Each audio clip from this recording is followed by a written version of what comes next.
Assalamualaikum warahmatullahi wabarakatuh. Kembali di my YouTube channel.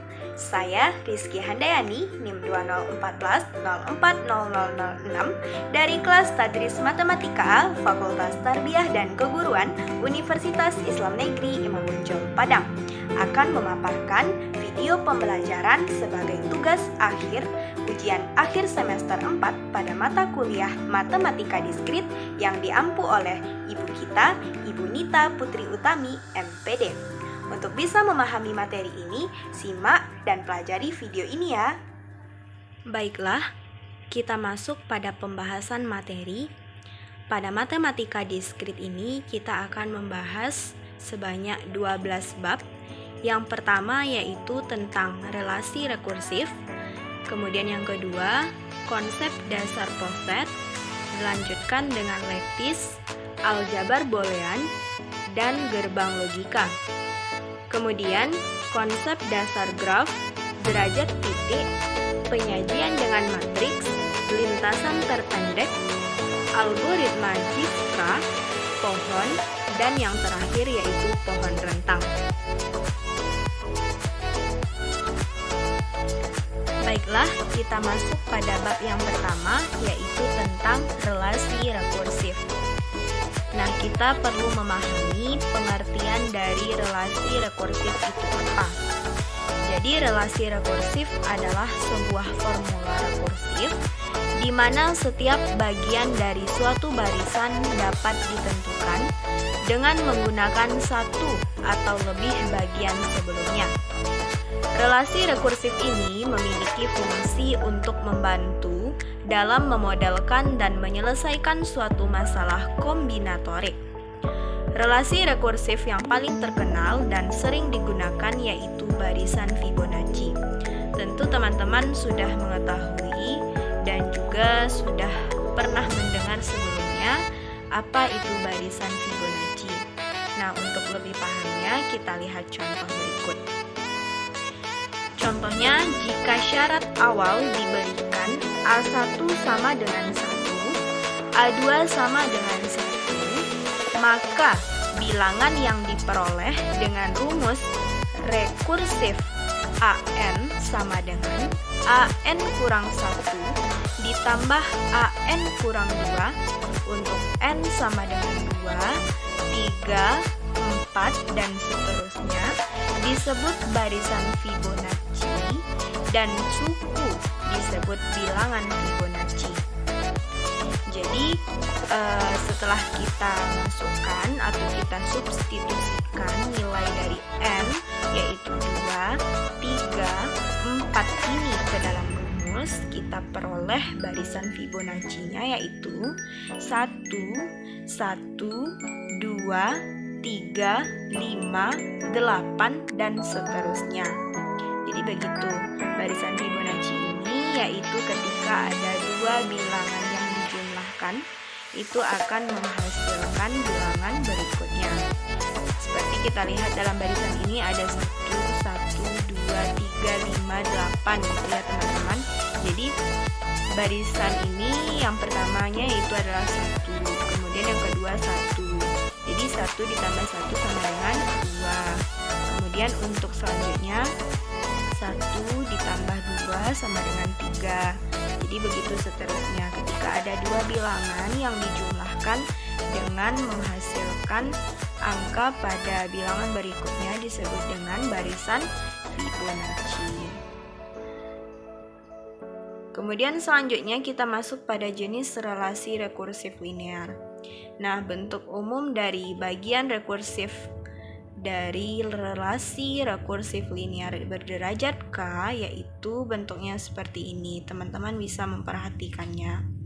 Yang mana AN ditambah HIN, AN dikurang 1 sama dengan ditambah H2N, AN kurang 2 ditambah seterusnya dengan menghasilkan HKN, AN dikurang K sama dengan FN gitu.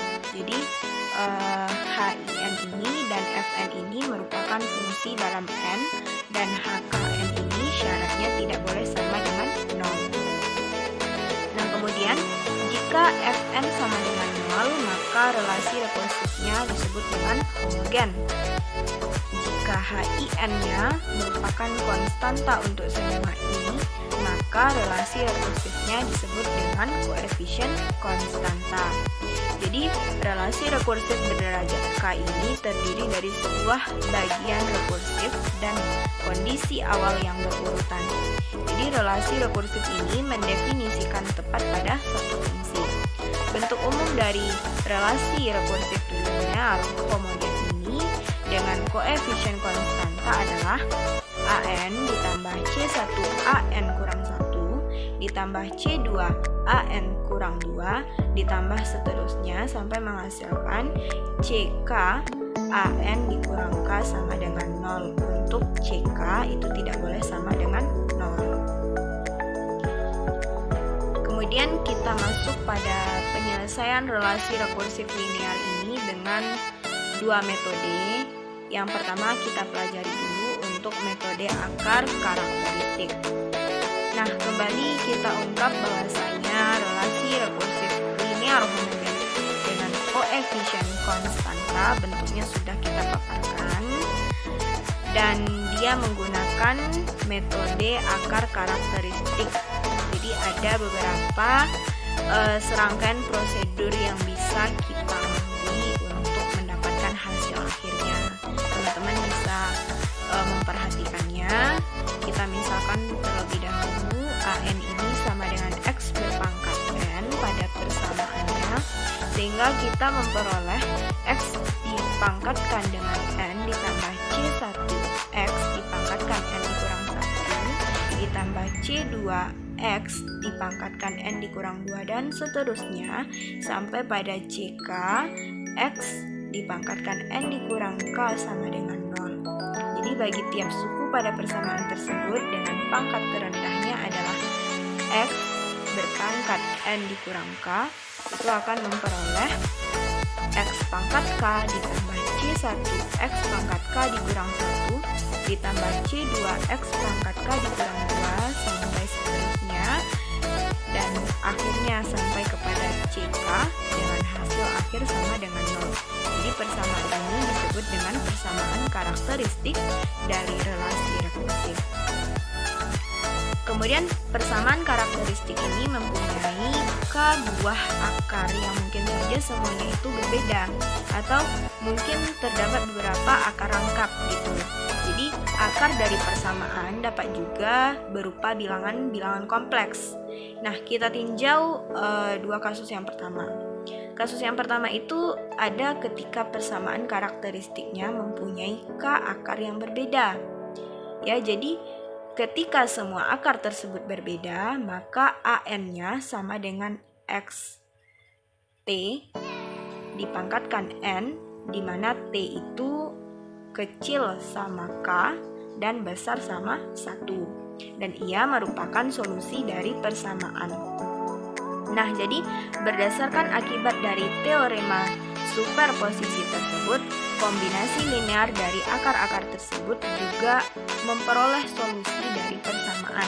Sehingga kita memperoleh solusi umum dari relasi rekursif tersebut berbentuk AN sama dengan P1X1 pangkat N ditambah P2X2 pangkat N ditambah seterusnya sampai menghasilkan PK XK dipangkatkan N. Jadi dengan mensubstitusikan nilai K pada kondisi awal ke solusi umum akan diperoleh sistem persamaan linear dengan K persamaan dan K variabel.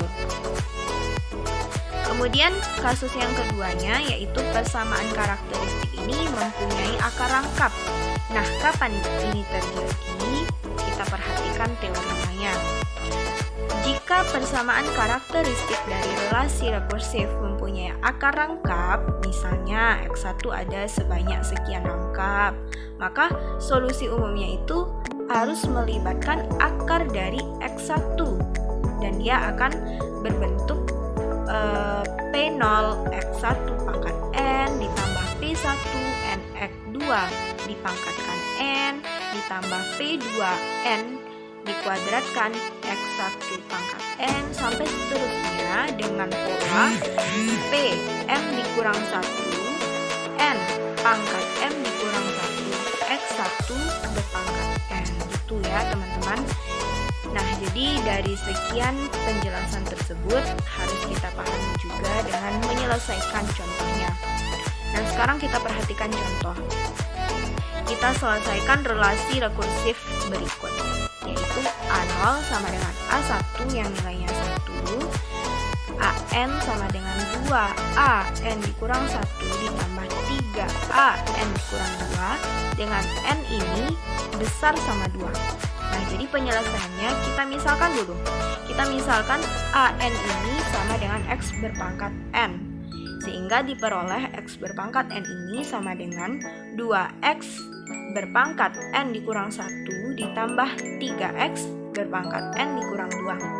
Nah, dengan membagi setiap suku dari X pangkat N sama dengan 2X berpangkat N dikurang 1 ditambah 3X berpangkat N dikurang 2 dengan X berpangkat N dikurang 2 ini diperoleh persamaan karakteristik. Nah, apa persamaannya? X kuadrat dikurang 2X dikurang 3 sama dengan 0. Jadi kita pecah yang menghasilkan nilai X sama dengan 3 dan nilai X sama dengan negatif 1. Jadi akar persamaan karakteristiknya yaitu 3 dan negatif 1. Sehingga bisa kita peroleh suatu solusi umum dari relasi rekursif, yaitu AN sama dengan P1 3 pangkat N ditambah P2 negatif 1 pangkat N. Jadi kita substitusikan nilai X-nya tersebut ke dalam persamaan. Karena dengan mensubstitusikan kedua kondisi awal, yaitu ketika A0 sama dengan A1 sama dengan 1 ke solusi umum, akan kita peroleh yang pertama, ketika dia A0 kita peroleh persamaan P1 ditambah P2 sama dengan 1, dan kita substitusikan 1 ke dalam persamaan, diperoleh 3P1 dikurang P2 sama dengan 1. Jadi kita eliminasi, didapatkanlah hasilnya P1 itu sama dengan setengah dan P2 itu sama dengan setengah. Jadi solusi khusus dari relasi rekursif ini AN sama dengan setengah dari 3 pangkat N ditambah setengah dari negatif 1 pangkat N untuk N besar sama 0. Nah, setelah dapatkan ini kita periksa. Kita periksa dulu dengan solusi khusus dari relasi rekursif. A0 sama dengan setengah dari 3 pangkat 0 ditambah setengah dari negatif 1 pangkat 0 sama dengan 1. Jadi kita substitusikan ketika AN-nya 0, AN-nya 1, AN-nya 2, dan kita peroleh relasi rekursif dari soal, yaitu 1, 1, dan 5. Kemudian itu yang pertama, jenis yang pertama, yaitu dengan akar karakteristik. Kita lanjutkan yang kedua dengan penyelesaian relasi rekursif linear dengan fungsi pembangkit. Nah, pada bagian ini kita bebas menyelesaikan relasi rekursif dengan fungsi pembangkit. Namun agar dapat dibandingkan, kita gunakan contoh yang sama. Artinya, contoh pada relasi rekursif linear dengan akar karakteristik tadi, kita ambil contoh yang sama dengan penyelesaian fungsi pembangkit. Jadi kita selesaikan terlebih dahulu soalnya sama, dan penyelesaiannya seperti ini. Kita misalkan Px sama dengan sigma N sama dengan 0 sampai menuju hingga AN X pangkat N.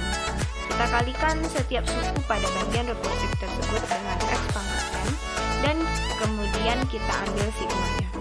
Sigma dari N sama dengan 2 sampai tak hingga, sehingga diperolehlah bentuk persamaan atau bentuk sigma seperti ini. Ya, bisa teman-teman perhatikan. Nah, ini merupakan bentuk penyelesaiannya. Teman-teman bisa memahami langkah demi langkahnya, dan yang pasti kita akan memperoleh Px ditambah X sama dengan 7X Px dikurang 12X kuadrat Px. Jadi kita dapatkan hasil dari Px-nya yaitu negatif X per 1 dikurang 4X dikali 1 dikurang 3X. Jadi ini merupakan suatu cara dengan menggunakan kesamaan fungsi aljabar. Nah, bentuk yang terakhir ini dapat kita nyatakan dalam bentuk negatif X per 1 dikurang 4X dikali 1 dikurang 3X. Ini kita rubah bentuknya menjadi A per 1 dikurang 4X ditambah B per 1 dikurang 3X. Nah, begitu untuk lebih pastinya dan langkah-langkahnya. Jadi teman-teman bisa membaca langkah demi langkah.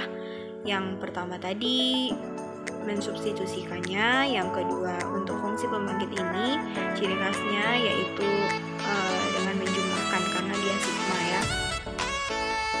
Nah, begitu.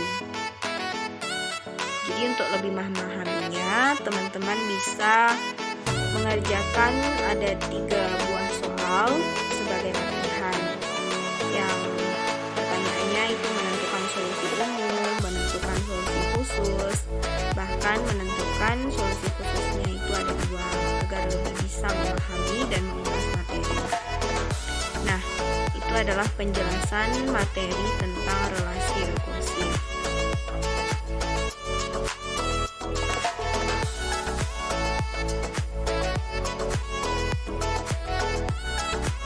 Kemudian kita lanjutkan pada bab yang kedua, yaitu tentang konsep dasar poset.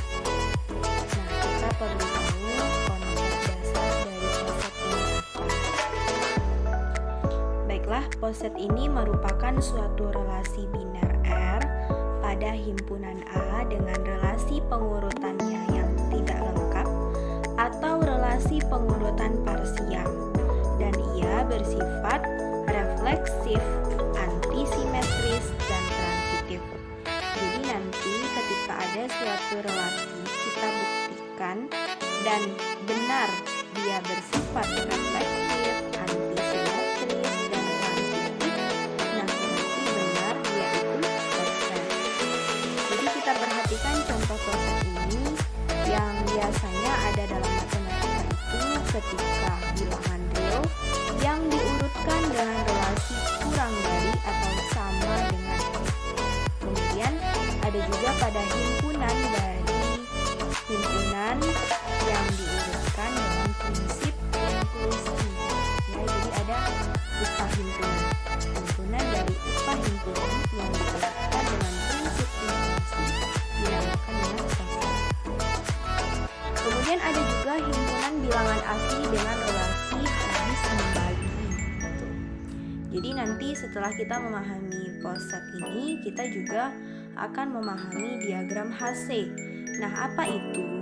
Diagram HC ini merupakan diagram matematika yang digunakan untuk mempresentasikan poset dalam bentuk gambar.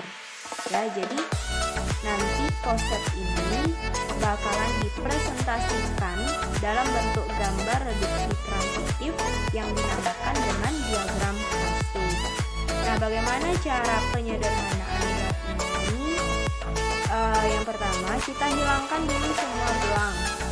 Gelang ini dalam bahasa matematikanya itu log ya.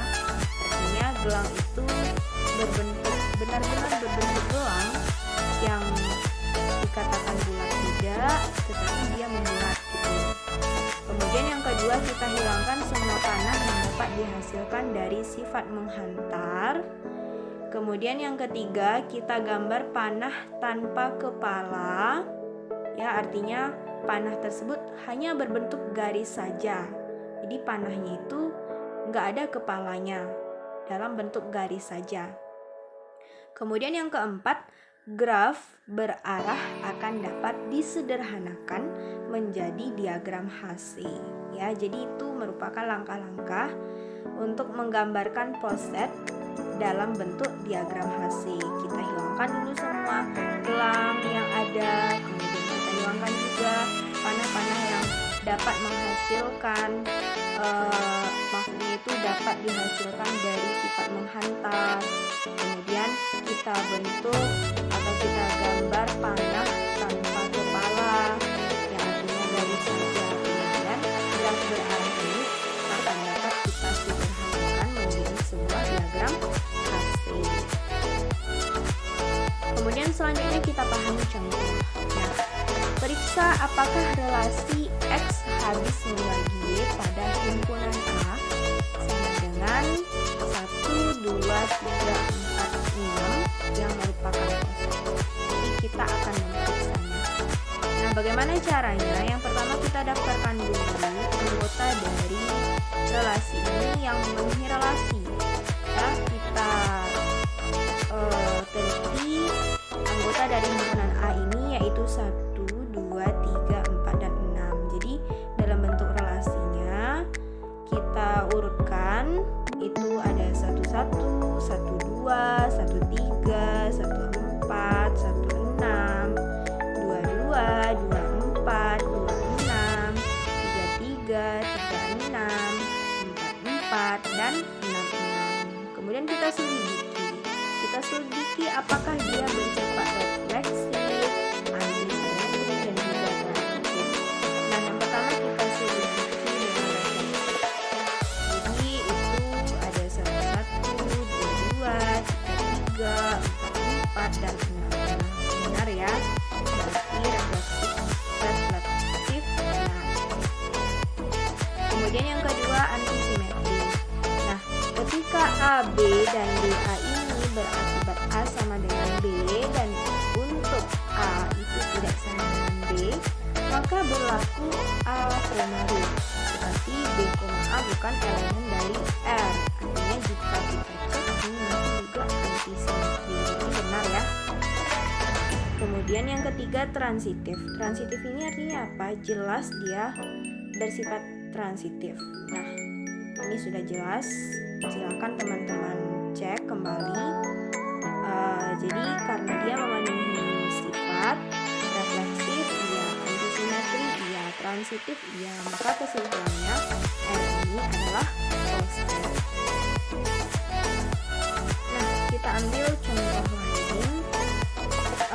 Ketika ada suatu himpunan A yang beranggotakan 1, 2, 3, 4, 6, 8, 9, 12, 18, dan 24.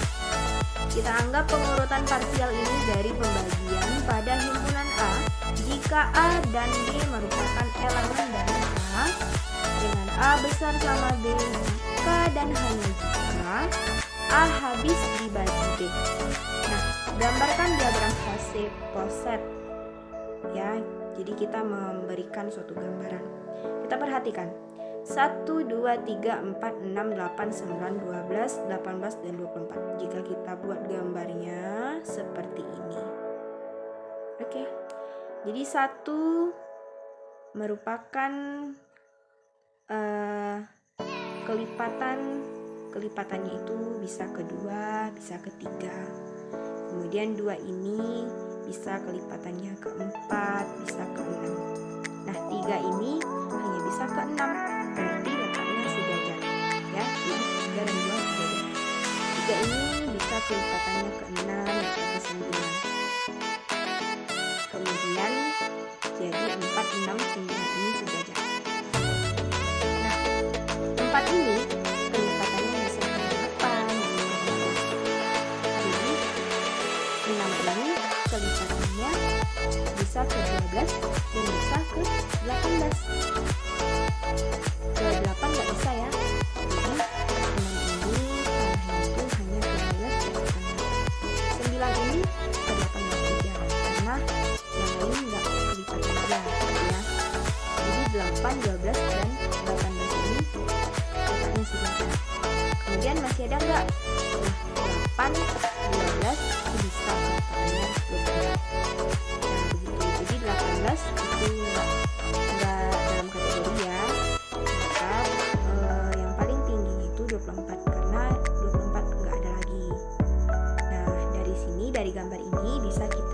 bahwasanya batas atas dari 46 batas atasnya itu adalah 12 dan 24. 46 batas atasnya adalah 12 dan 24, benar. Kemudian batas atas terkecil, jadi dari batas atas ini 12, 24, yang terkecil mana? Kemudian batas bawah 8 dan 12. 8, 12 berarti batas bawahnya itu adalah 4, 2 dan 1 ya. Jadi 4, 2 dan 1. Kemudian batas bawah terbesar dari 4, 2 dan 1 ini mana yang paling besar? Berarti 4. Nah, kemudian satu elemen minimal dan terkecil dari A dan 18 dan 24 merupakan elemen maksimal dari A. Itu merupakan kesimpulannya ya. Nah, untuk lebih memahami, teman-teman juga bisa mengerjakan latihan ini. Latihannya ada 3 soal ya. Pertanyaannya hampir sama. Diketahui himpunan A, nanti ada juga himpunan B, kemudian mencari batas atau berbentuk diagram hasil set, dan soal ini merupakan berkaitan dari materi pembelajaran riset. Jadi untuk memperkuat pemahaman teman-teman bisa mengerjakan latihan ini. Nah, demikianlah materi dari bab yang kedua tentang poset.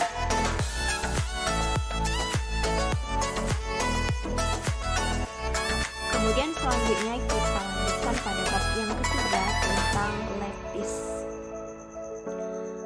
Lattice. Apa itu lattice?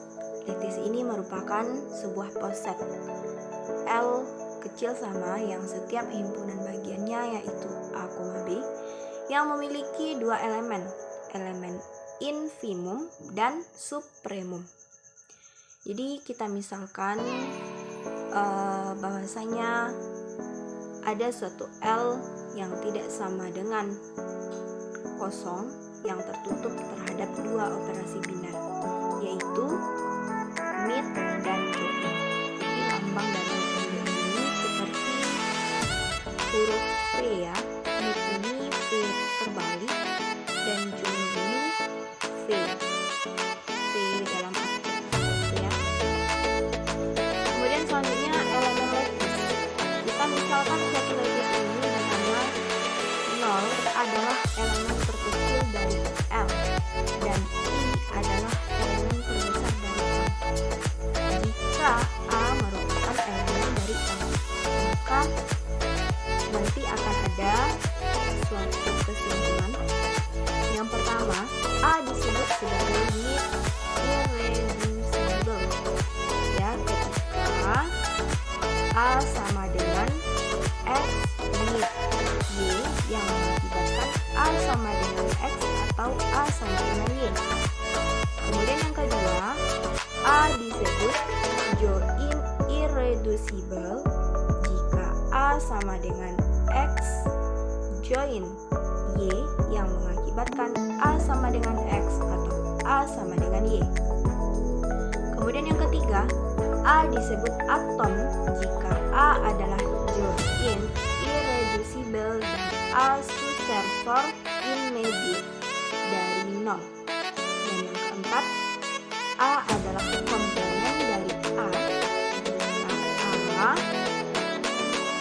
join A komponen sama dengan dan A merupakan mid dari A sama dengan 0. Jadi A join A sama dengan I dan A mid A sama dengan 0. Nah, jadi begitu elemen dari lattice ini. Ini perlu kita pahami dan perlu kita ingat. Maka dari itu harus kita hafal agar kita bisa mengerti. Kemudian kita lanjutkan jenis-jenis lattice. L ini adalah lattice terbatas jika L mempunyai sebuah elemen terkecil dan sebuah elemen terbesar. Kemudian L ini disebut lattice distributive jika untuk semua A, B, C merupakan elemen L, maka berlaku ketentuan seperti ini. Teman-teman bisa lihat ya buku ketentuan. Kemudian yang ketiga, L disebut lattice complementary. Artinya jika L ini terbatas dan semua elemen di L ini mempunyai komplement. Dan yang keempat, L ini disebut sebagai lattice complete jika semua subset dari L ini memiliki subfamily dan juga memiliki infinium. Jadi ada 4 jenis lattice. Nah, sekarang kita perhatikan contoh. Tentukan apakah poset yang dinyatakan dengan diagram HC di bawah ini merupakan lattice. Jadi di sini ada 4 gambar ya. Ada gambar A, B, C, dan D. Jadi kita diminta untuk menentukan apakah benar ini merupakan lattice atau tidak. Nah, kita lihat. Untuk gambar yang A ini merupakan lattice. Karena apa? Setiap 2 titik itu mempunyai BAT dan BBT. Kemudian yang kedua itu bukan lattice. Karena apa? BAT dari A dan B tidak ada. Kemudian yang ketiga, gambar yang ketiga juga bukan lattice. Karena A, BAT dari C dan D tidak ada. Dan yang keempat, benar lattice karena setiap pasang titik mempunyai BAT dan BBT. Ya, jadi bisa kita perhatikan di sini. Nah, untuk lebih memahami dan untuk memperkuat ingatan atau penguasaan materi dari teman-teman, bisa kita kerjakan latihan yang terdiri dari 3 soal untuk memperkuat pemahaman teman-teman dalam memahami materi dari lattice. Oke, mungkin demikian materi pembelajaran kita tentang lattice.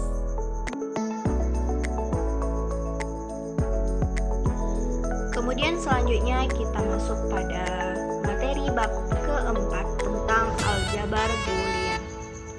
Nah, apa itu aljabar boolean? Aljabar boolean merupakan suatu aljabar yang berhubungan dengan variabel biner dan operasi logika. Di mana aljabar boolean ini merupakan sistem matematika yang terbentuk dari 3 operator logika yang berupa negasi, kemudian logika AND dan OR. Ya, jadi aljabar boolean ini merupakan operasi matematika yang sangat berguna dalam menganalisis gerbang dan sirkuit digital dengan menggunakan hukum boolean. Jadi aljabar boolean ini ada hukumnya, hukum boolean. Karena ini akan dapat mengurangi atau menyederhanakan ekspresi dari boolean yang kompleks. Artinya untuk mengurangi jumlah gerbang logika yang diperlukan. Tuh. Nah, hukum-hukum aljabar boolean ini memiliki beberapa pembagian. Yang pertama adalah hukum identitas. Yang kedua adalah hukum idempoten. Yang ketiga, hukum komplement, hukum dominansi, hukum involusi, hukum penyerapan, hukum komutatif, hukum asosiatif, hukum distributif, hukum De Morgan, dan yang terakhir adalah hukum North-South. Nah, kapan dia terjadi? Yang pertama, hukum identitas ini ketika ada A ditambah 0 sama dengan A ditambah 1 sama dengan A gitu. Jadi itu merupakan hukum identitas. Yang kedua, hukum idempoten. Ketika A ditambah A itu hasilnya A. Ketika A dikali A itu hasilnya A. Kemudian komplement. ketika A ditambah A komplement itu hasilnya 1, dan ketika A dikali A komplement itu hasilnya 0. Kemudian yang keempat, hukum dominansi. Ketika A dikali 0 sama dengan 0, ketika A ditambah 1 sama dengan 1. Kemudian hukum involusi. Ketika A komplement dikomplementkan lagi, dia akan menghasilkan A kembali. Kemudian yang keenam, hukum penyerapan. Ketika A ditambah AB itu menghasilkan A, dan ketika A dikali A ditambah B itu menghasilkan A. Kemudian yang ketujuh, hukum komutatif. Komutatif ini sudah biasa ya kita dengar, yaitu ketika A ditambah B itu akan sama dengan B ditambah A. Ketika A dikali B itu akan sama dengan B dikali A. Kemudian yang kedelapan, hukum asosiasi. Ketika A ditambah B ditambah C itu akan sama dengan ketika A ditambah B ditambah C. Kemudian yang kedua, ketika A dikali B kali C itu akan sama dengan ketika A dikali B dikalikan C. Kemudian yang kesembilan, hukum distributif penyebaran. Ketika A ditambah B dikali C itu akan sama hasilnya dengan A ditambah B dikali A ditambah C, dan ketika A dikali B ditambah C itu akan sama hasilnya dengan A kali B ditambah A kali C. Kemudian yang ke-10 yaitu hukum De Morgan. A ditambah B komplement itu akan sama dengan A komplement dikali B komplement, dan AB komplement itu akan sama dengan A komplement ditambah B komplement. Dan terakhir yaitu komplement itu 1, dan ketika 1 komplement itu sama dengan 0. Dan itu dia hukum-hukum aljabar boolean. Untuk bisa memahaminya tentu teman-teman harus hafal ke-11 hukum ini. Kemudian kita lanjutkan aljabar boolean 2. Aljabar boolean 2 ini merupakan aljabar boolean yang paling populer dan aplikasinya juga sangat luas. Karena yang pertama kita lihat dulu pada aljabar 2 nilai. Yang B sama dengan 0, 1, operasi binernya bisa positif, bisa negatif, dan operasi unernya itu dinamakan dengan aksen ya. Operasi biner ini bisa dengan positif dan bisa dengan titik itu kali ya, ini positif kali tambah kali, dan operasi biner adalah aksen atau komplement. Jadi kaidah untuk operasi biner dan operasi uner bisa teman-teman lihat seperti gambar di tabel ini. Nah, sekarang perhatikan, dia urutannya itu berpola ya, 0 0 1 1 0 1 0 1. Lalu bisa kita kali, bisa kita tambah. Kita ulas kembali berdasarkan yang 11 hukum tadi. Ketika 0 dikali 0 itu hasilnya 0, 0 dikali 1 hasilnya 0, 1 dikali 0 hasilnya 0, 1 dikali 1 hasilnya 1. Begitu juga untuk penjumlahan, 0 dikali 0, 0 dijumlah 0 ya. Jadi semua berdasarkan pada yang sudah kita pelajari sebelumnya. Kemudian yang keempat aksioma di atas dipenuhi ya. Jadi setelah kita lakukan operasi biner dan operasi uner, maka ini akan menjadi dasar kita untuk melanjutkan pada hukum-hukum boolean berikutnya. Nah, fungsi boolean ini seperti kita ketahui, dia itu merupakan bentuk yang aplikasinya sangat luas. Nah, contoh-contoh dari fungsi boolean ini ketika fx sama dengan x, fxy sama dengan x aksi ditambah xy aksi ditambah y aksi. Jadi kita operasikan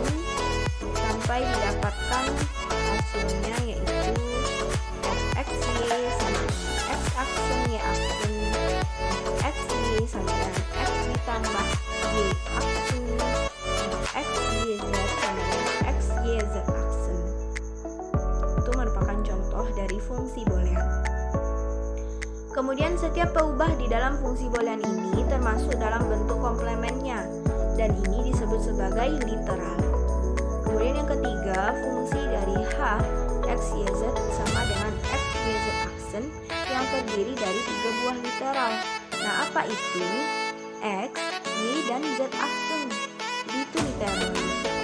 Dan jika diberikan X sama dengan 1, Y sama dengan 1, Z sama dengan 0, maka di hasil itu kita substitusikan angka-angkanya. Jadi kan H, X, Y, Z kan X-nya 1, Y-nya 1, Z-nya 0 ya. Jadi kita substitusikan, dapatkan 1 kali 1 dikali 0 aksen. Dan berapa hasilnya? Kita sesuaikan dengan tabel boolean yang kedua nilai tadi. Jadi dapatkan hasilnya itu adalah 1. Nah, kita perhatikan contohnya. Buktikan bahwa untuk sembarang elemen A dan B dari aljabar boolean, maka kesamaan berikut A ditambah A aksen B sama dengan A tambah B, dan A dikali A aksen tambah B sama dengan AB adalah benar. Jadi kita buktikan. Yang pertama, A ditambah A aksen B itu menggunakan hukum penyerapan, hukum asosiatif, distributif, komplement, identitas. Kita bisa memperhatikannya secara perlahan. Dari mana dapatnya? Dari hukum-hukum tersebut. Jadi untuk bisa lancar mengerjakan soal-soal dari boolean ini, kita harus hafal hukum yang sudah ditetapkan di tabel yang 11 tadi. Nah, didapatkan hasil akhirnya itu A ditambah B, identitas ya. Kemudian yang kedua, A dikali A aksen tambah B. Ketika kita rinci, dia menggunakan hukum distributif, komplement, dan identitas. Hasil akhirnya identitas. Nah, begitu. Ketika teman-teman memperhatikan atau memahaminya, kita ingat lagi, ulas lagi, hukum apa yang dia gunakan untuk mendapatkan hasil akhirnya. Itu yang harus kita kuasai ketika mengerjakan soal dari aljabar boolean ini. Nah, untuk latihannya, memperkuat pemahaman dari teman-teman bisa mengerjakan 3 soal ini. Dia masih membuktikan dengan menggunakan hukum aljabar boolean dengan tabel kebenaran. Ya, tabel kebenaran itu ingat kembali tabel yang sudah kita paparkan tadi. Kemudian menyederhanakan fungsi dan menyatakan fungsi. Jadi ada 3 buah soal dan 3 versi, 3 bentuk sebagai latihan untuk memperkuat pemahaman dari kita. Nah, demikianlah pembahasan materi tentang aljabar boolean. Selanjutnya kita lanjutkan pada bab yang kelima tentang gerbang logika. Apa itu gerbang logika? Gerbang logika merupakan suatu rangkaian dengan 1 atau lebih sinyal masukan yang disebut sebagai input, tetapi hanya menghasilkan 1 sinyal keluaran atau disebut sebagai output. Jadi gerbang ini dinyatakan dengan 2 keadaan.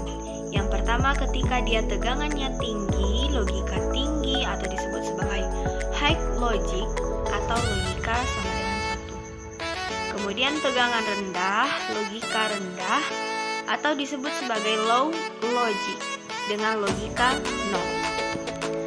Nah, ada beberapa jenis dari gerbang logika, yaitu AND, OR, NOT, NAND, NOR, XOR, dan XNOR.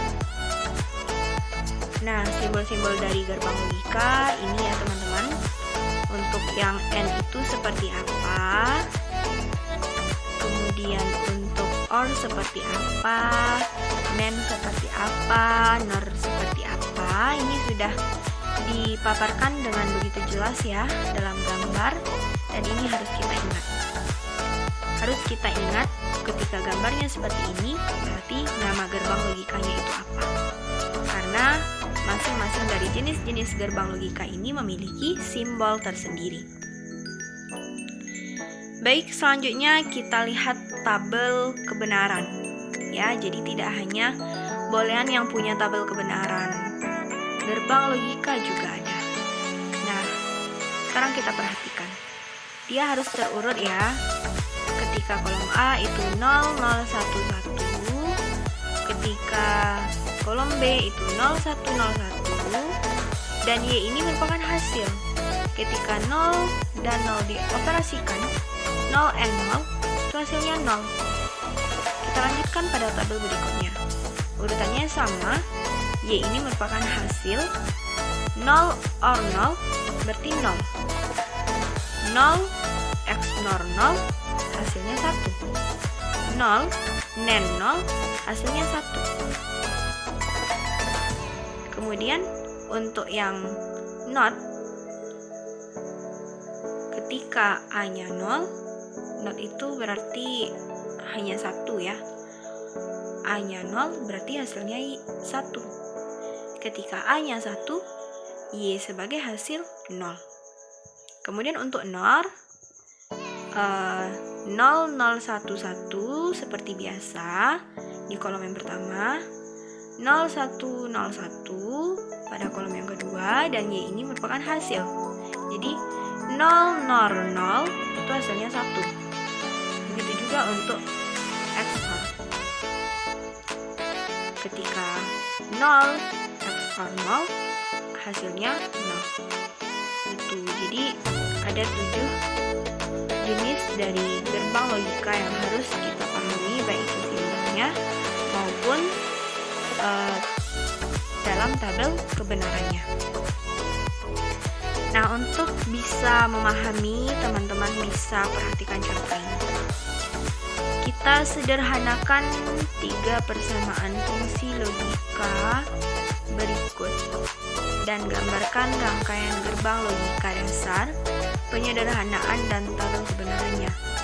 Sekarang di soal itu ada 3 persamaan, tetapi yang sekarang kita paparkan itu cukup 1. Persamaan 2 variabel, yaitu F sama dengan AB aksen ditambah A aksen B ditambah AB. Jadi yang pertama sekali kita rangkai, kita sederhanakan, kita tentukan penyederhanaannya, kita tentukan gerbang logikanya, dan nanti bagaimana dia dalam tabel kebenaran. Sekarang kita lihat dulu penyederhanaan dengan aljabar. Artinya kita operasikan ya. Sekarang teman-teman bisa perhatikan dan didapatkan hasil akhirnya F sama dengan A ditambah B. Untuk bentuk dari gerbang logikanya, dari F sama dengan A ditambah B, itu bisa teman-teman lihat ya. Ketika di sebelah kiri A ditambah B itu akan menghasilkan F. Dan untuk tabel kebenarannya berarti dia Y yang biasanya tadi Y ya, hasil akhirnya Y, sekarang F. Nah, bagaimana operasinya? Itu ditambah. Jadi 0 ditambah 0, 0, 0 ditambah 1, 1, begitu seterusnya. Jadi tidak terlalu susah ya untuk menentukan tabel kebenaran dan rangkaian gerbang logikanya serta penyederhanaannya seperti apa. Nah, untuk lebih memperkuat pemahaman teman-teman, bisa perhatikan latihan ini. Kerjakan latihan ini. Ada 3 buah soal. Mulai dari menggambarkan untaian gerbang, kemudian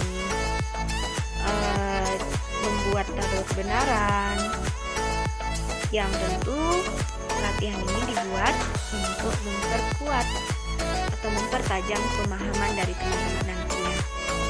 Nah, demikianlah penjelasan terkait dari materi kita ini tentang gerbang logika.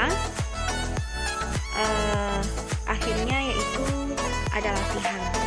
Boleh kita kerjakan nanti. Setelah kita lanjutkan pada materi yang keenam tentang konsep dasar graf. Nah, secara matematis graf ini didefinisikan sebagai pasangan himpunan dari VE yang ditulis dengan notasi G sama dengan VE, yang dalam hal ini V itu merupakan himpunan tidak kosong dari simpul-simpul, dan E ini merupakan himpunan sisi yang menghubungkan sepasang simpul. Ya, jadi bisa dipahami V ini himpunan tidak kosong dari simpul dan E ini himpunan sisi yang menghubungkan sepasang simpul. Jadi graf ini dimungkinkan tidak mempunyai sisi satu buah, tetapi simpulnya harus ada, minimal satu. Jadi ciri khasnya graf ini harus mempunyai simpul minimal satu. Graf ini hanya mempunyai satu buah simpul tanpa sebuah sisi pun disebut sebagai graf trivial. Ya, jadi berdasarkan ada atau tidaknya gelang atau sisi ganda pada suatu graf, itu akan secara umum membagi graf ini menjadi dua jenis. Yang pertama, graf sederhana dan graf tak sederhana. Graf sederhana ini graf yang tidak mengandung gelang atau sisi ganda. Ya, tidak ada gelang atau sisi ganda. Berapapun sisinya itu ketika dihubungkan itu cukup satu. Bisa teman-teman perhatikan gambar. Gambarnya 1, 2, 3, 4. Itu nggak ada gelang ya. Jadi disebut sebagai graf sederhana. Kemudian yang kedua, graf tak sederhana. Ketika graf ini mengandung sisi ganda atau gelang. Ya. Jadi bisa teman-teman perhatikan dua gambar yang berdampingan ini, dia memiliki gelang. Gelang ini bisa ya teman-teman perhatikan seperti lingkaran bentuknya, tetapi dia tidak lingkaran gitu. Bisa teman-teman bayangkan gelang yang dipakai seperti yang terbuat dari karet gitu ya. Jadi itu maksudnya. Nah, graf tak sederhana ini terbagi menjadi dua. Yang pertama graf ganda dan graf semu. Kapan dia graf ganda? Ketika grafnya ini mengandung sisi ganda. Nah, sekarang kita perhatikan. 1, itu kedua, 3, ya. Jadi untuk ketiga itu ada 2. Ada E-nya itu ya, penghubungnya itu lebih dari 1. Itu yang dinamakan dengan ganda. Kemudian yang kedua, itu graf semu. Kapan dia dikatakan graf semu? Ketika dia mengandung gelang atau lob. Coba teman-teman perhatikan, itu ada seperti bulat ya. 3 itu ada bulat. Nah, di sanalah yang dinamakan dengan gelang atau lob. Nah, untuk lebih memahami, teman-teman bisa perhatikan contoh. Yang pertama, diketahui graf dengan 5 buah simpul. Dapatkah kita menggambarkan graf tersebut jika derajat masing-masing simpulnya adalah 2, 3, 1, 1, 2. Yang kedua 2, 3, 3, 4, 4. Nah, untuk penyelesaiannya, untuk soal yang pertama ini 2, 3, 1, 1, 2 itu tidak bisa digambarkan grafnya karena simpulnya itu adalah simpul ganjil. Jumlah derajat semua simpulnya ganjil. Dari mana kita dapatkan? Ketika 2 ditambah 3 ditambah 1 ditambah 1 ditambah 2 itu hasilnya 9. 9 ini bilangan ganjil. Jadi dari 5 buah simpul ini kita tidak bisa menggambarkan graf tersebut jika derajatnya ganjil. Kemudian yang kedua 2, 3, 3, 4, 4. Nah, kita jumlahkan hasilnya genap. 2 ditambah 3 ditambah 3 ditambah 4 ditambah 4 hasilnya 16. Jadi simpulnya itu genap.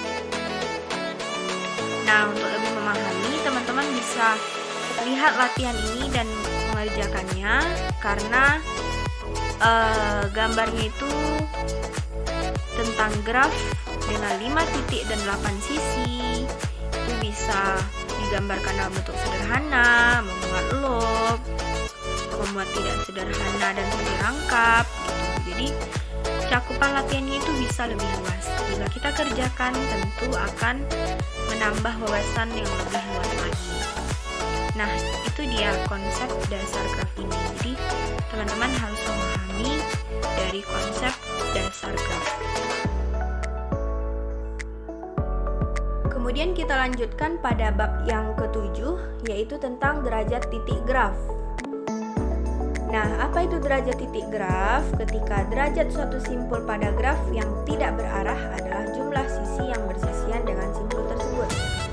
Jadi, lambang atau notasi dari derajat titik ini yaitu dv, yang artinya menyatakan sebuah graf simpul dari V. Nah, ada beberapa macam derajat titik. Yang pertama, simpul ganjil, simpul genap, simpul bergantung atau akhir, dan simpul terpencil. Maksudnya apa? Simpul ganjil ini ketika hasil akhirnya itu ganjil, seperti yang tadi ya, setelah kita ingat-ingat kembali tentang konsep dasar graf tadi, ketika simpulnya tersebut dijumlahkan hasilnya ganjil, maka dinamakan dengan simpul ganjil.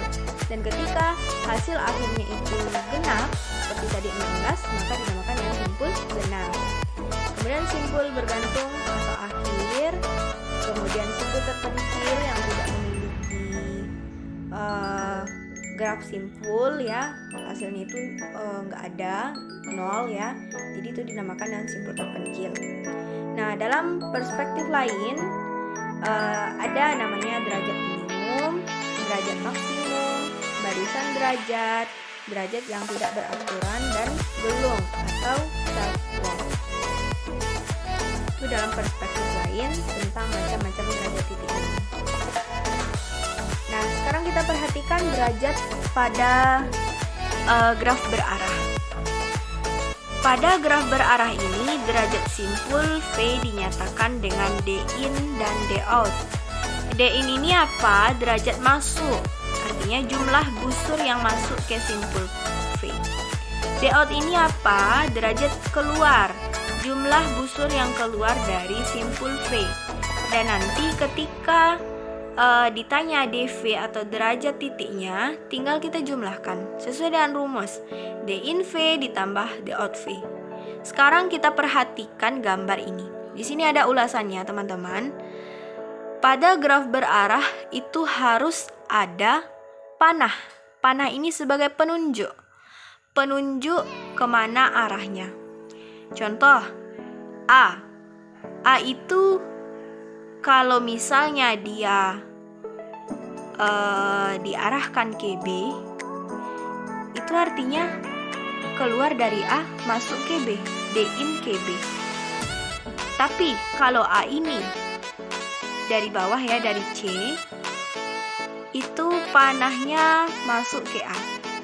Artinya A ini D-out ke B, dan A ini D-in ke A dari C. Ya, bisa dipahami ya teman-teman. Jadi kita perhatikan panahnya itu.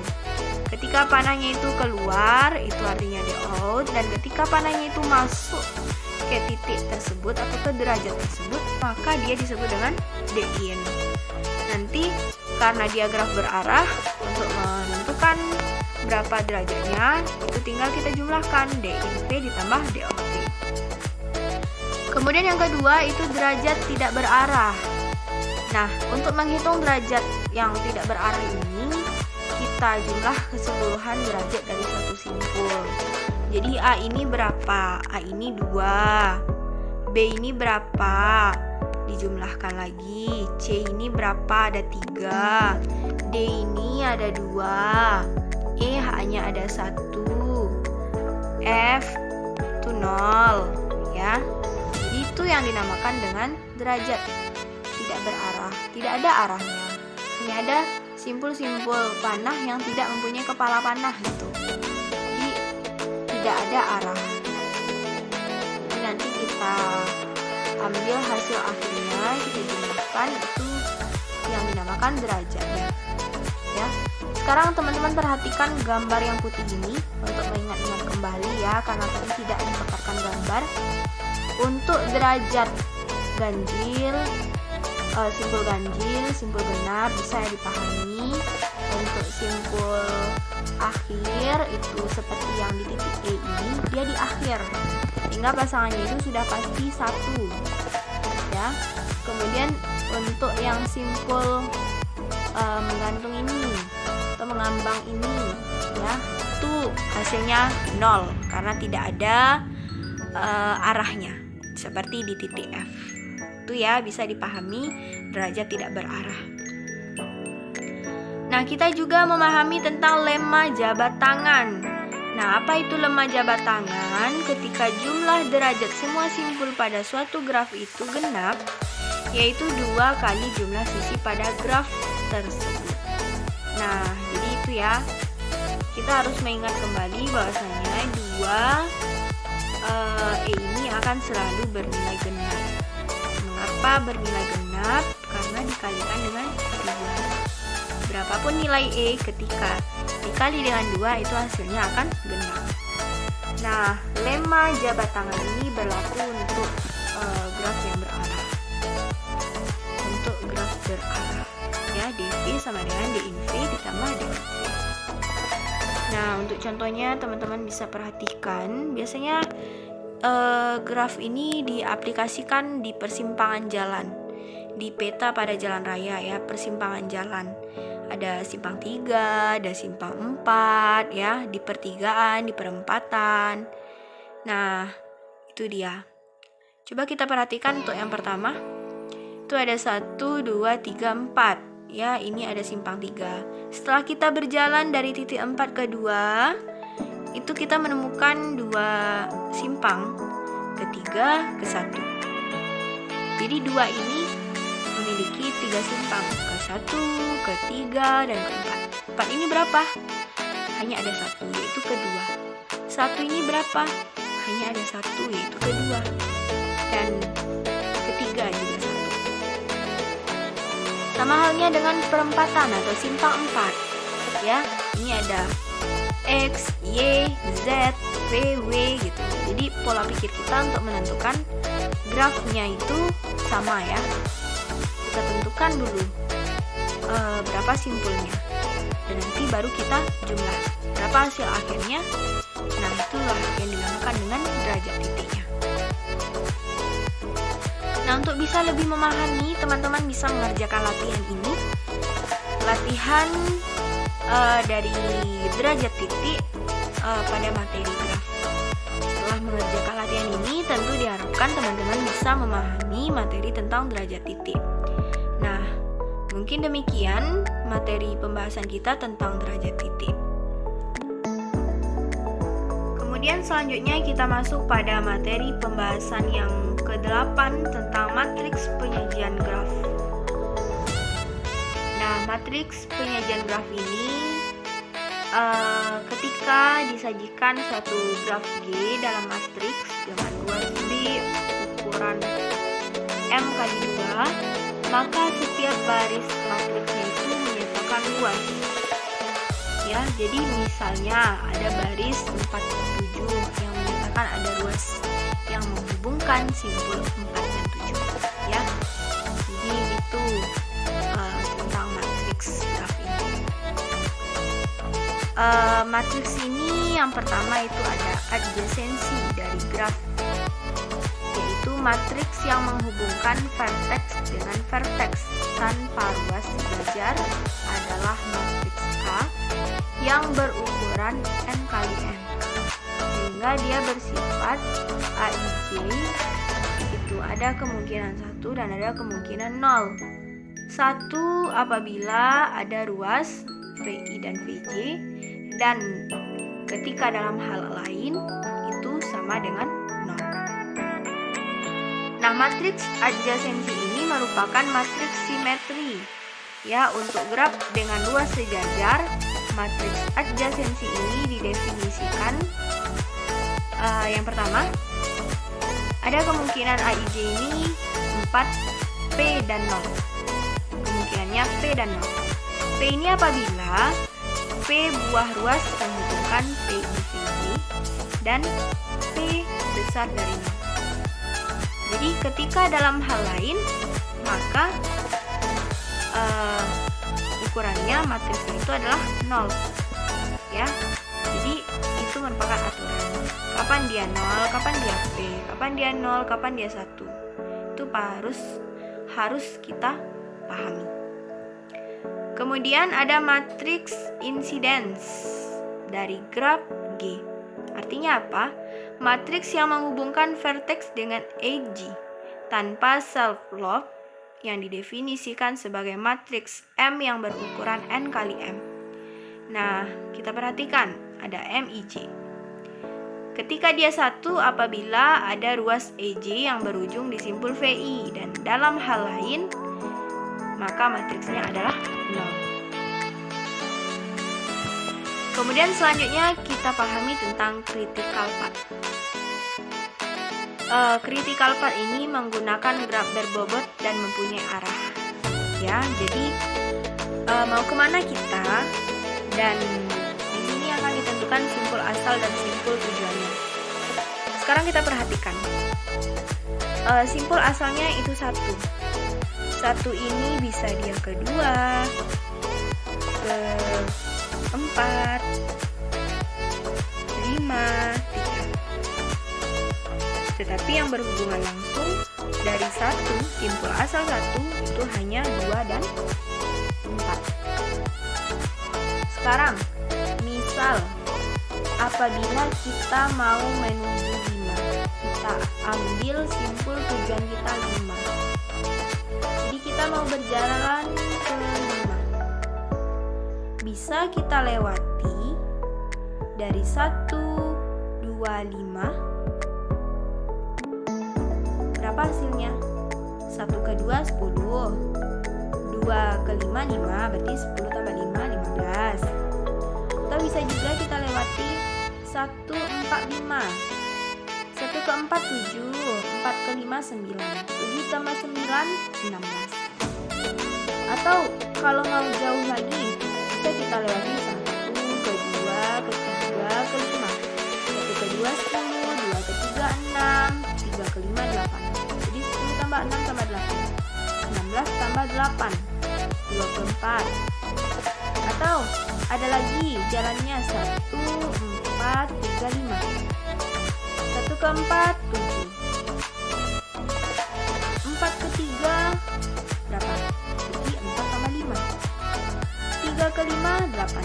Jadi 1 tambah 7 ditambah 4 tambah 5. 11 tambah 5, 16 tambah 8, 20. 1 ke 4 itu 7. 4 ke 3 itu 9. 7 tambah 9, 16. 3 ke 5, 8. Ya, jadi itu jumlahnya. Kemudian 1 ke 5 bisa juga kalau mau jauh.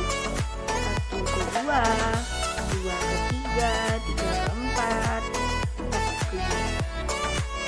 Jadi dapatkan hasilnya 20. 20 ke 29. Ya. 1 ke 2, 2 ke 3, 3 ke 4, 4 ke 5. 29 ya pokoknya. Tinggal kita jumlahkan. Kita jumlahkan angka-angkanya tersebut. Nah, jadi dari sini kita lihat ada critical path-nya. Critical path ini merupakan lintasan kritis yang paling tinggi ya istilahnya. Paling tingginya itu critical path-nya itu adalah 29. Ketika kita melewati 1 ke 2, 2 ke 3, 3 ke 4, 4 ke 5. Dan shortest path-nya atau lintasan terpendeknya itu adalah 15 ketika kita melewati 1 ke 2, 2 ke 5. Jadi untuk asal 1 dan tujuan 5 itu tidak hanya satu jalan ya. Tidak hanya satu jalan menuju rumah. Jadi begitu ya kira-kira untuk kehidupan part ini, dengan menggunakan graf berbobot dan ini arah tersebut kita tentukan, nanti kita hitung berapa bobotnya, dan hasilnya juga berapa simpul asalnya dan kemana simpul tujuannya. Kemudian selanjutnya minimum spanning tree. Minimum spanning tree merupakan spanning tree yang mempunyai bobot dan tidak mempunyai arah dengan hasil penjumlahan bobotnya adalah minimum. Nah, sekarang kita perhatikan gambar graf. Ini ada dari V1, V2, V3, V4, dan V5. Itu sudah ditentukan juga berapa nilai dari atau bobot dari masing-masing simpulnya. Sekarang ada beberapa langkah yang bisa kita lakukan untuk membentuk minimum spanning tree. Bagaimana? Yang pertama, kita bentuk kembali semua simpul tetapi tanpa ruas. Kita bentuk kembali semua simpul tetapi tanpa ruas. Kemudian yang kedua, kita gambar dan telusuri ruas dengan bobot paling kecil. Seterusnya ya, hingga semua simpul tersebut kemudian. Ya, jadi dari yang paling kecil dulu kita telusuri. Jadi didapatkan total minimum spanning tree itu adalah 25. Nah, untuk bisa memahami contoh, silahkan teman-teman pahami. Di sini ada V1, V2, V3, V4, dan V5. Masing-masing itu ada E1 poinnya untuk menentukan bobotnya nanti, E2, E3, E4, E5, E6, dan E7. Jadi bisa disajikan dalam bentuk matriks. Dan secara pasangannya sesuai dengan matriks tersebut kita dapatkan 1 berpasangan 2, 1 berpasangan 3, 1 4, 1 5, 2 3, 3 4, 3 5, dan 4 5. Jadi dari matriks ruas ini kita peroleh secara berpasangan. Nah, untuk memperkuat pemahaman teman-teman untuk bisa mengerjakan latihan, ini sudah dipaparkan 3 buah latihan dengan contoh atau bentuk yang berbeda, dan ini bertujuan untuk memperkuat kembali pemahaman dari teman-teman. Kita masuk pada materi bab ke-9 tentang lintasan terpendek.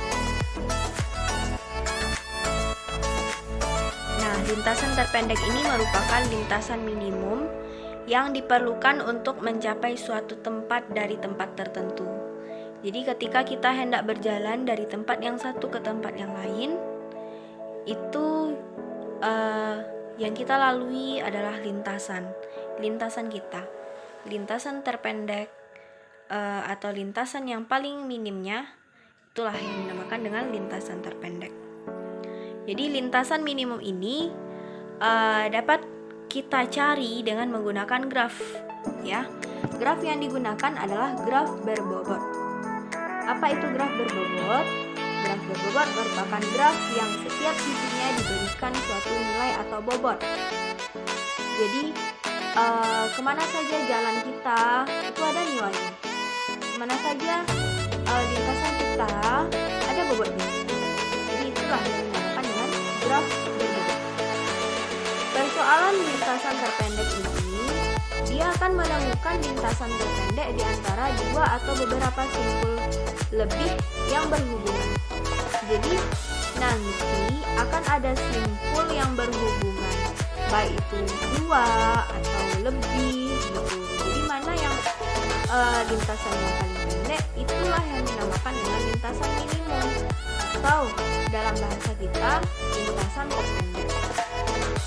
Nah, biasanya ini digunakan atau diaplikasikan untuk menentukan bobot pada sisi graf yang menyatakan jarak antara 2 kota, waktu pengiriman pesan, ongkos pembangunan, dan sebagainya.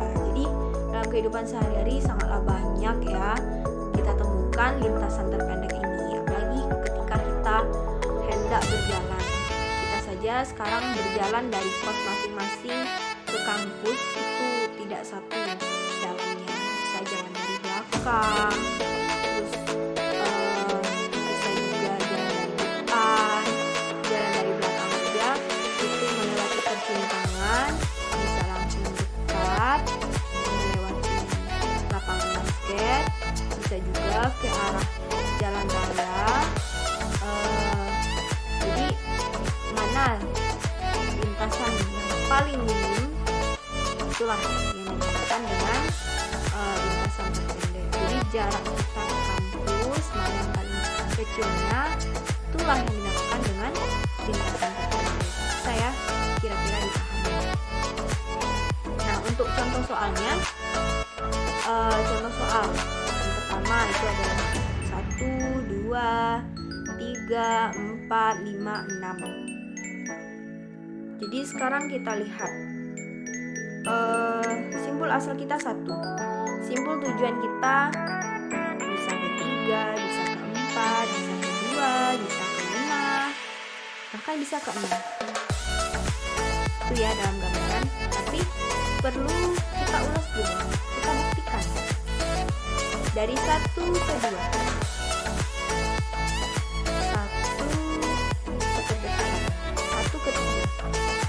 1 ke 3.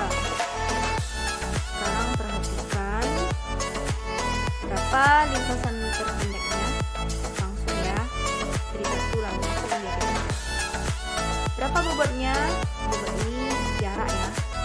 Nah, berapa bobotnya? 10. Dari 1 ke 3 10, dari 3 ke 1 20 ya.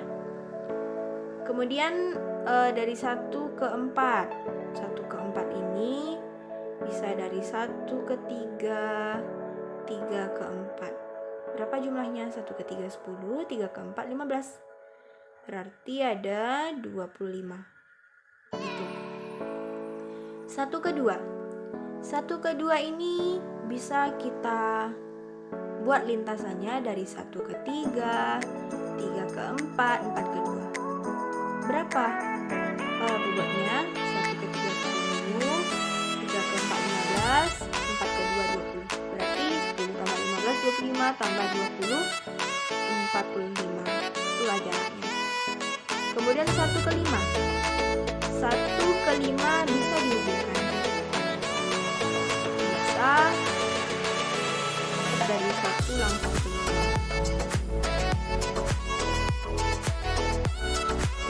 Jaraknya atau bobotnya itu 45 ya. Nah, untuk 1 ke 6, 1 ke 6 tidak ada lintasan terpendeknya, ya kan? Ini jalannya kayak banyak. Jadi 1 ke 6 tidak ada lintasan terpendek dan didapatkan jaraknya itu adalah tidak ada. Jadi lintasan terpendek ini harus terurut ya, dari yang pertama, kedua, ketiga, dan seterusnya. Nah, untuk latihan bisa teman-teman kerjakan untuk memperkuat pemahaman. Yang pertama itu tentukan lintasan terpendek dari A ke F. Berarti simbol asalnya A, simbol tujuannya F. Ya, bisa teman-teman perhatikan, nanti tentukan bobotnya, kemudian jumlahnya. Kemudian yang kedua, tentukan lintasan terpendek dari titik 1 ke 4. Simbol asalnya 1 dan simbol tujuannya 4. Nanti kita tentukan bobot dan juga sebagai jarak, dan itu merupakan lintasan terpendek. Dan yang ketiga, dalam bentuk soal cerita ya, berarti bisa di jalan tol baru telah dibangun di dekat kota baru dan kota lama. Jadi dua kota tersebut berencana membangun jalan raya yang bertemu di jalan tol tersebut. Tentukan lokasi persimpangan jalan tol dan jalan raya yang akan dibangun agar jalan raya tersebut memiliki panjang yang minimum. Ya, jadi ada jalan tol, ada kota lama, ada kota baru. Nah, kita ditanya untuk mengetahui kalau jalan raya yang kita gambar ini apakah benar dia lintasan minimum atau tidak gitu. Jadi perlu kita buktikan. Nah, ini sebagai latihan buat kita dalam materi pembelajaran lintasan terpendek. Demikianlah pembahasan atau materi tentang lintasan terpendek.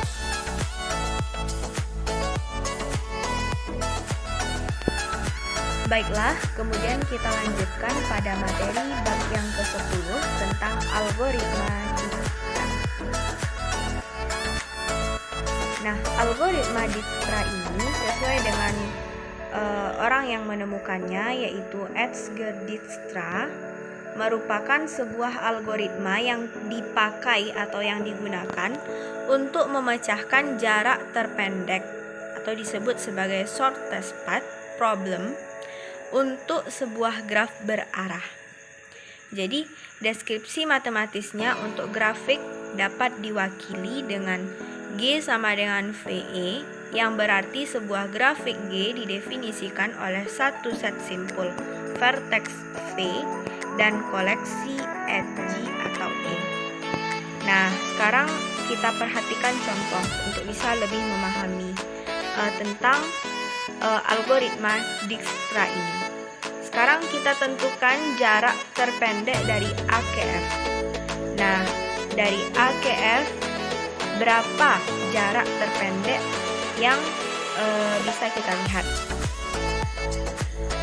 Sekarang kita perhatikan dari A itu terhubung kepada B, C, D, E, dan F, ya. Itu merupakan vertexnya. Ada vertex A, B, C, D, E, F. Dan sekarang kita lihat untuk A ini, karena A merupakan titik asal, sehingga kita isi dengan 0. Perhatikan tabel. Jadi A itu sama dengan 0 karena A itu merupakan titik asal. Kemudian dari A ke B. A ke B berapa? 4. Maka kita buat di kolom kedua pada baris pertama itu adalah 4AB. Kemudian untuk ke C dia terhubung langsung. A ke C itu jaraknya 3, berarti kita buat 3AC. Kemudian selanjutnya untuk A ke D, A ke E, dan A ke F itu tidak memiliki hubungan langsung, sehingga kita buat dia notasinya itu tak hingga. Kemudian dari sini kita ambil jarak terpendeknya itu adalah 3AC. Kenapa? Karena jika dibandingkan antara 3 dan 4, yang paling pendek atau yang paling kecil adalah 3. Nah, di sini adalah C, titik AC. Jadi selanjutnya kita jarak terpendek itu titik asal kita berasal dari C. Sekarang kita perhatikan. Dari C ke A itu tetap 0 ya, karena sesuai dengan acuan kita yang di atas di baris yang pertama.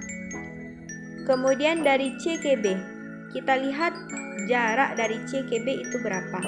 Itu 1. Jadi kita tambah, tadi kan dari A ke C itu ada 3, ditambah 1 dapatkan 4, berarti AB itu 4 ya.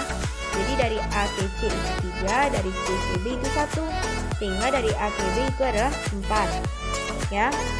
Kemudian dari C ke C itu sudah kita ketahui tadi, yaitu 3AC. Kemudian selanjutnya dari AC ini 3, kita hubungkan lagi ke B. C ke B kan udah tadi 1, C ke D itu 2, berarti 3 ditambah 2 sama dengan 5. Dan kita isi jarak dari C ke D itu 5ACD. Kemudian dari C ke E. C ke E ini berapa? 4. Sedangkan kita awalnya tadi ada 3. A ke C itu 3, C ke E itu 4. Jadi kita jumlahkan. 3 ditambah 4 sama dengan 7. Jadi A, C, E itu adalah 7. Kemudian selanjutnya dari C ke F, itu tak hingga. Kenapa? Karena dia tidak memiliki hubungan langsung. Kemudian kita bandingkan dari 4, 3, 5, dan 7 ini mana yang paling kecil? 3 tadi udah kita uji, dan yang paling kecilnya sekarang adalah 4. Berarti 4 ini adalah A ke B. Maka titik asal kita adalah B. Dan sekarang kita acuan ke B. Jarak dari B ke A itu adalah 0 seperti biasa. Kemudian B ke B karena sudah kita uji berarti tetap, tinggal kita salin ya. Kemudian B ke C itu tetap. Kemudian B ke D. Kita perhatikan B ke D berapa. B ke D itu jaraknya adalah 3. B ke D jaraknya adalah 3. Jadi kita udah tahu bahwasanya A ke C itu 3, B ke D itu adalah dari A ke C itu adalah 3, dari C ke D itu adalah 2. Ya. Jadi kalau kita jumlahkan itu 5 ACD seperti yang di atas. Kemudian B ke E. B ke E. Kita perhatikan lagi seperti penurunan di atas itu 7 ACE. Sekarang kita bandingkan dari 4, 3, 5, dan 7 mana yang paling kecil. 4 dan 3 tadi sudah kita uji, dan yang paling kecil sekarang adalah 5 ACD. 5 ACD berarti hubungan antara D lagi. Sekarang acuan kita ke D. Pengerjaannya sama, dan karena 4, 3, 5 udah kita uji, sekarang jarak dari D ke E. D ke E itu 1.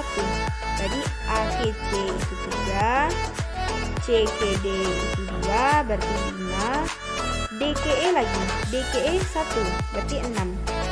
Jadi tadi jarak antara A, C, E itu dapat 7. Sedangkan kalau kita melalui A ke C, C ke D, D ke E itu dapatkan 6. Jadi 6 ini merupakan lintasan terpendeknya. Kemudian kita lanjutkan ke F. A, C, D, F. Tujuan kita kan ke F ya. Jadi A ke C 3, C ke D 2, D ke E 1, berarti udah 6. E ke F 1. A, C, D, E, F. 3 tambah 2, 5. Tambah 1, 6.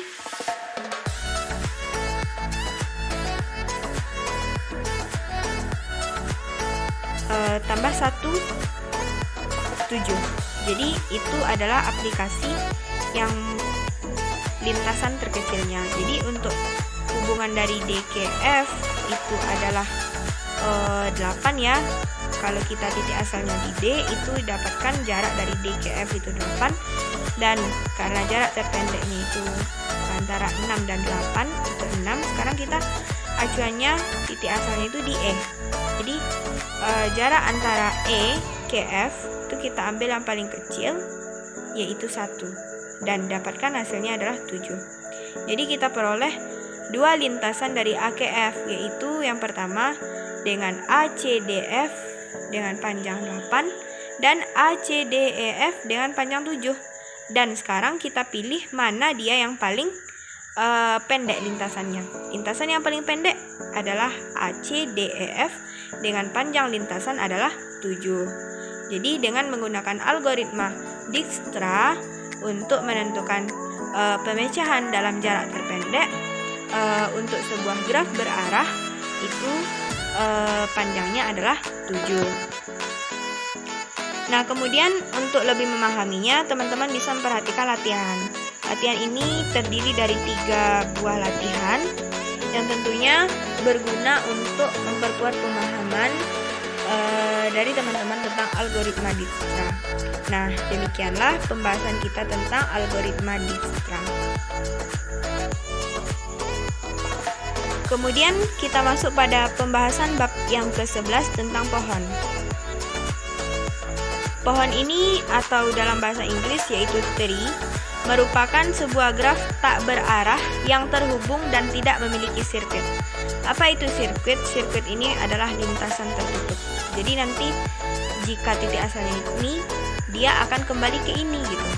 Jadi artinya lintasannya itu tidak bebas dan dia tertutup. Itu yang dinamakan dengan sirkuit. Nah, ada dua sifat penting yang harus ada pada pohon. Yang pertama, dia harus terhubung, dan yang kedua, dia harus tidak mengandung sirkuit. Ya. Jadi untuk lebih pahamnya, sekarang kita perhatikan gambar. Ini ada pohon 1, 2, 3, dan 4. Jadi kita cari mana yang pohon dan mana yang bukan pohon. Untuk gambar yang pertama, G1 itu adalah pohon. Kita lihat konsepnya. Pohon ini syaratnya terhubung dan tidak mengandung sirkuit. Ya kan, terhubung semua, tidak ada yang tidak berhubungan antara AKB, BKC, CKD, DKE, DKF gitu. Jadi ada suatu hubung antara satu titik dan titik lain. Itu yang dinamakan dengan pohon. Kemudian G2 ini juga pohon. Nah, G3 ini bukan pohon. Mengapa dia bukan pohon? Karena dia mengandung sirkuit. Sekarang coba teman-teman perhatikan. Bagian mana saja itu yang mengandung sirkuit? Itu DFA. Ya. Mengapa? Karena titik D, titik F, titik A itu berhubungan. Dan dia menjadi lebih tertutup. Jadi lintasannya itu tertutup yang dinamakan dengan sirkuit. Nah, karena dia sirkuit, maka G3 ini tidak dalam kategori pohon. Begitu ya. Kemudian G4. G4 juga bukan pohon karena dia memiliki sisi yang tidak terhubung. Dengan persilangan dua buah sisi dalam hal ini, sisi yang dimaksud adalah sisi AF dan sisi BE. Sekarang perhatikan sisi AF dan sisi BE. Jadi titik silangnya ini bukan menyatakan sebuah simpul, ya, karena dia tidak memiliki keterhubungan, sehingga G4 ini tidak dinamakan dengan pohon. Nah, setelah kita memahami pohon, tentu kumpulan dari beberapa pohon ini disebut dengan hutan. Bahasa lainnya adalah forest. Jadi hutan ini merupakan kumpulan pohon yang saling lepas atau graf yang tidak terhubung dan tidak mengandung sirkuit. Jadi kalau pohon ini dia terhubung dan tidak mengandung sirkuit, kalau hutan itu tidak terhubung serta tidak mengandung sirkuit. Jadi setiap komponen di dalam graf itu yang terhubung disebut pohon, yang tidak terhubung disebut dengan hutan. Ya, ini ada hutan terdiri dari 3 buah pohon. Artinya kumpulan dari beberapa pohon disebut dengan hutan. Ya, itu dia. Jadi ada pohon 1, pohon 2, pohon 3 yang ketika dia sudah lebih dari 1 pohon dan dia saling lepas dinamakan dengan hutan. Nah, sekarang kita perhatikan contoh. Tentukan mana di antara graf-graf di bawah ini yang merupakan pohon atau hutan. Sekarang kita perhatikan yang gambar A. Gambar pertama. Gambar pertama ini pohon. Mengapa dia pohon? Karena gambar itu tidak memiliki sirkuit. Betul. Ciri-ciri tidak memiliki sirkuit adalah pohon. Dan grafnya itu terhubung. Ketika graf itu terhubung, ini terhubungnya di V1 ya, maka dia disebut sebagai pohon. Kemudian gambar yang kedua, itu bukan pohon dan bukan juga hutan. Mengapa? Karena ciri-ciri pohon yang pertama, dia tidak memiliki sirkuit. Sedangkan ini memiliki sirkuit, ya. V1, V4, V5 di tengah itu namakan sirkuit. Jadi sudah pasti dia bukan pohon dan juga bukan hutan, ya. V5, V4, V5, V3 juga merupakan graf yang terhubung. Ya, jadi bisa dipahami perbedaan antara pohon dan hutan ini. Nah, untuk latihannya ada 3 buah latihan untuk memperkuat pemahaman dari teman-teman yang bisa dikerjakan. Nah, inilah materi terkait dengan pohon dan juga disajikan 3 buah latihan untuk dikerjakan. Kemudian kita masuk pada bab yang ke-12. Ini merupakan bab terakhir ya, terkait dengan pohon rentang. Nah, apa itu pohon rentang? Pohon rentang ini merupakan suatu graf terhubung yang merupakan subgraf merentang yang berupa pohon. Jadi pohon merentang ini diperoleh dengan cara menghilangkan sirkuit di dalam graf tersebut. Jadi nanti kalau ada pohon merentang, kalau ada suatu pohon, kita hilangkan sirkuitnya. Sirkuit ini apa tadi? Lintasan tertutupnya. Kita buka lintasan tersebut. Nah, jadi lintasan yang tertutup tadi, ketika sudah kita buka, dia akan membentuk suatu pohon yang merentang. Nah, contohnya coba teman-teman perhatikan. Ini ada graf ya. Graf berbentuk segi panjang. Di tengahnya itu ada sisi yang bersilangan. Dan ketika kita buka atau kita pisah masing-masing dari sirkuitnya, itu membentuk T1, T2, T3, T4 ya. Jadi ketika dia sudah dibuka, sirkuit tersebut membentuk sebuah pohon yang merentang. Artinya memiliki memiliki hubungan antara satu titik dan titik lainnya, tetapi tidak memiliki sirkuit. Itu dia yang dinamakan dengan pohon. Jadi pohon merentang ini merupakan ketika ada suatu graf yang sirkuit dan kita buka sirkuit tersebut, maka dia disebut sebagai pohon merentang. Nah, untuk menyelesaikan pohon rentang ini ada 2 cara yang perlu kita lakukan. Yang pertama dengan algoritma Prim dan algoritma Kruskal. Untuk pembahasan pertama tentang algoritma Prim, kita misalkan T ini merupakan sebuah pohon merentang yang sisi-sisinya diambil dari graf G. Maka algoritma Prim ini membentuk pohon merentang minimum langkah per langkahnya. Jadi pada setiap langkah yang kita ambil sisi E-nya dari graf G tersebut akan memiliki bobot minimum dan bersisian dengan simpul-simpul di dalam T. Tetapi E ini tidak membentuk sirkuit di dalam T. Kemudian yang kedua, algoritma Kruskal. Nah, pada algoritma ini ada beberapa sisi-sisi di dalam graf yang diurutkan terlebih dahulu. Jadi berdasarkan bobotannya ini, yaitu terurut dari yang kecil ke yang besar.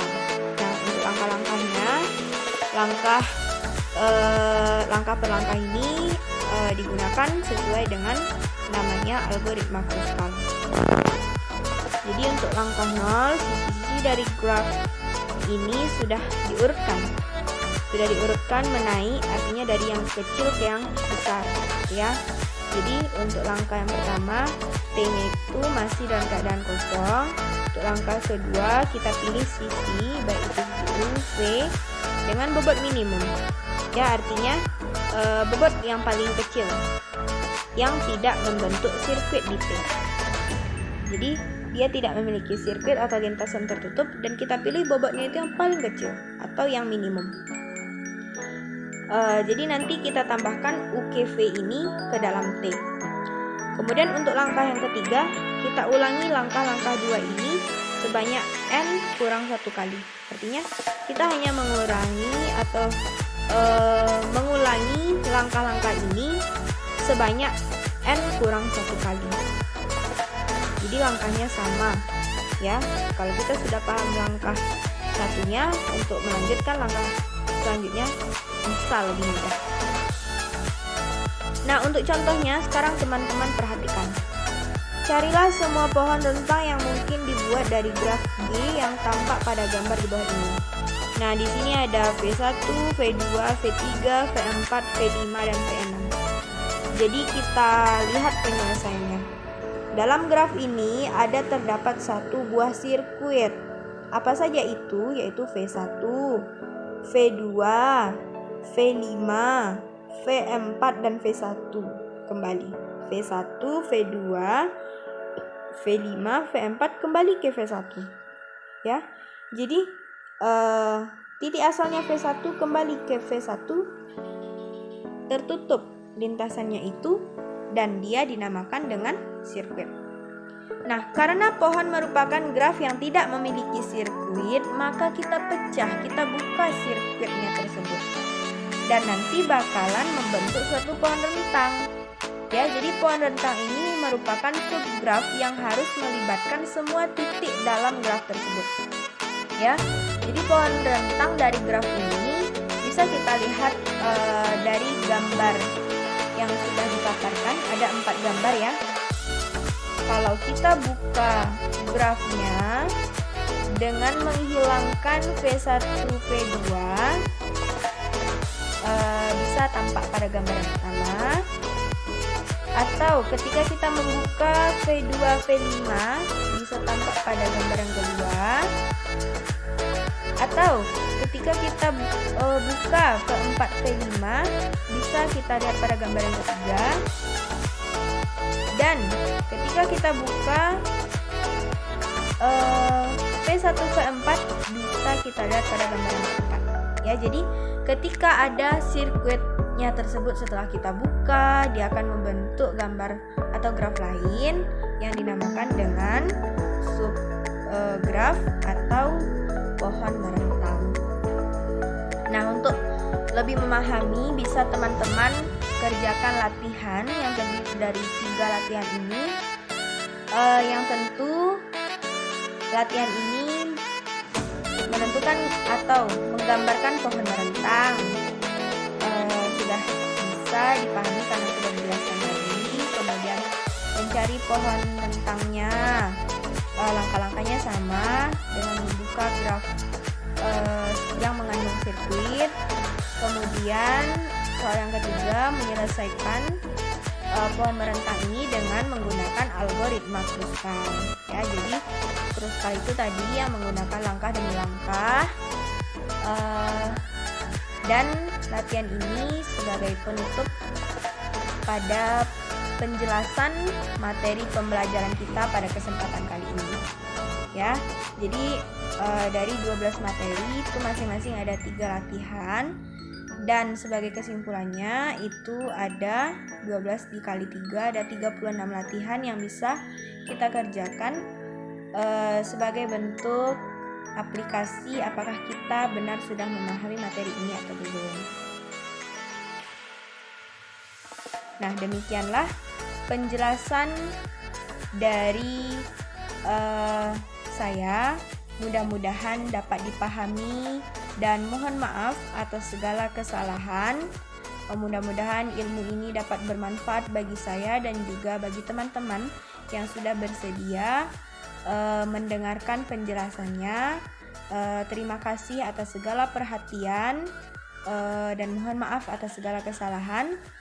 Wassalamualaikum warahmatullahi wabarakatuh.